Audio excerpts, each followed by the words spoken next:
अत्र गायत्री विद्यालये नवशे पाठयामि। संस्कृते व्याकरणात् विभक्तिरूपस्य अतीव कठिना अस्ति।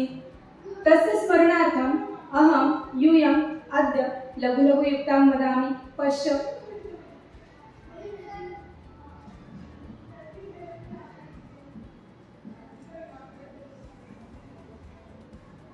अत्र अहं विनाम्सु इति शब्दं लिखामि। तत्र इति प्रत्येकं शब्दम् अहम् अङ्कानि दत्वा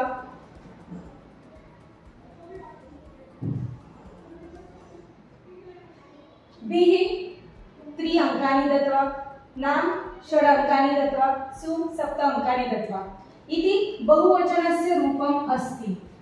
पश्य विः 3 नाम 6 सु 7 तृतीया विभक्ति षष्ठी विभक्ति सप्तमी विभक्ति।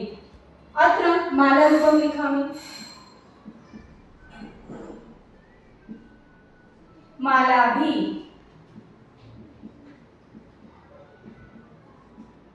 मालानां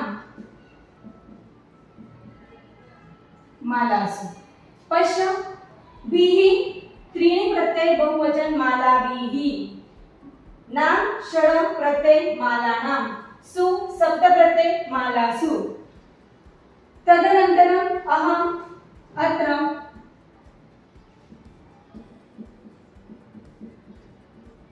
न ते त इति दत्वा यूयं सर्वे इदम् अङ्कानि दत्वा कमेण्टः अधः लिखतु।